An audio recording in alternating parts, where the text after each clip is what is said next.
Samantala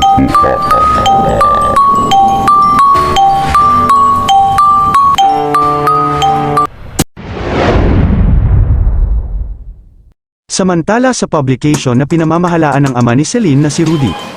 Wala pa bang update sa pagkamatay ng janitor sa Canlubang University? Joros, di ba naka-assign ka roon? Kakamot-kamot sa kanyang ulo ang reporter, hawak ito ang kanyang sahod. Isang buwan nang pinapatakbo ni Rudy ang diaryong pag-aari ng kanyang kumparing si Alfred.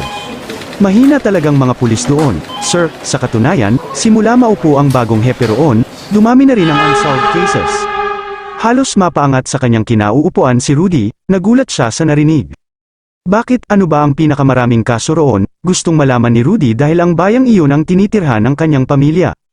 Rape cases, sir, kadalasan, mga estudyante. Siguro, nasa 10 na ang mga kabataang ni-rape simula 2014 na ma-assigned ako sa area na yon. 3 palit na nga ang mga hepe roon, mga sinisibak pero hindi pa rin matukoy-tukoy ang identity ng suspect.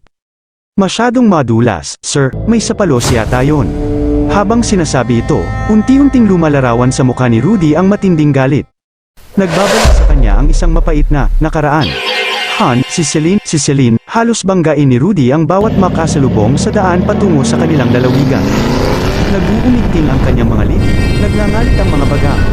Mabilis na pinasok ang silid sa hospital na yun kung saan nakahiga ang maputla, marumi, nakapikit na anak habang nakakabit ang isang oxygen.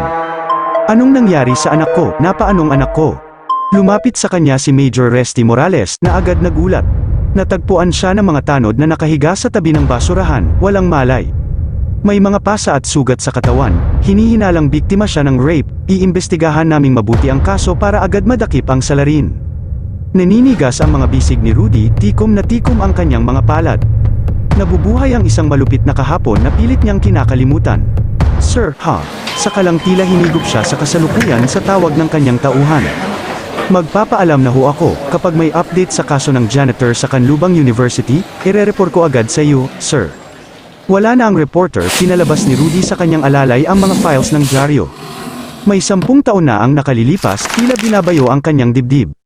Habang binubuksan ang bawat pahina ng pahayagan, nalantad ang tungkol sa pagkasunog ng isang bahagi ng pambansang bilangguan. At nahagip ng kanyang mga tingin ang laman ng isa sa mga headline rito. Isa sa mga nasawi ay si Carlito Santos, na bumubuno ng life imprisonment sa kasong tangkang panggagahasa at tangkang pagpatay sa isang menor de edad. At halos durugin ni Rudy ang dyaryo sa kanyang mga palad sa matinding galit. Patay ka na, nag-iwan ka pa ng mga gaya mong halang ang bituka, mamatay kayong lahat. Sunugin ang mga kaluluwan nyo sa impyerno, oh, yeah, party party. I like your moves, you're like a big snake, a woman snake, don't swallow me, yeah, ha ha ha. Kahit hirap magkarinigan dahil sa lakas ng tugtog na yun sa dance floor, todo ang pagpapakitang gilas ni Helga sa nakilala nilang estudyanteng foreigner. Of course I won't swallow you, I will eat you little by little. Oh haha, I really want that, eat me until I run out of juice.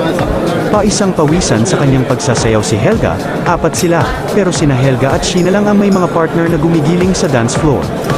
Naiinip na ang dalawa sa upuan, juice lang ang iniinom sa mesa. Beka, 9:00 na, tiyak nakaabang na ang pamalo ni tatay sa akin. Ano, hindi ko marinig, sabi ko, tara na umuwi na tayo, iwan na natin sina Helga, tutal sila lang naman ang nag-e-enjoy, nagbubutas lang tayo ng bangko rito. Tatanggo-tango si Becky, maging siya rin ay may warning na sa mga magulang sa hindi agad pag-uwi ng bahay pagkatapos ng klase. Hindi lang nila maintindihan si Helga dahil lagi sila nitong nililibre. Aminado rin silang mas maapil ang dalawa, lalo si Helga na may pagka-Spanish beauty mula sa angkan ng kanyang ama. Lumapit si Peachy kay Helga, bumulong, nakita lang kay Helga ang pagtango, nagpatuloy ito sa malanding pakikipagsayaw sa isang banyaga. 2:00 ng madaling araw, sila ang huling lumabas sa disco house. Nang ulit na si Sheena, kung ayaw mong umuwi, iiwan na kita riyan. Ano ba, nag-aaya pa si Kurt mag-coffee sa pad niya, chance ko na itong magkaafa. Malakas na bulong ni Helga, tipsy ito kaysa kay Sheena. Bahala ka riyan, basta ako uuwi na, kanina pa nag-miss call si mama, oh. Ihahatid na kita, Sheena, pagpipresenta ni Rupert na lehitimong taga-baryo na kaibigan ni Kurt, na isa namang Canadian. No, kaya ko pang umuwi, abang na lang ako ng ayon. May tricycle, sige, bye na, humalik pa ito sa pisngi ni Helga, sabay bulong bago umalis. Ingat ka sa fam na yan, ha, hindi naman natin sila schoolmates.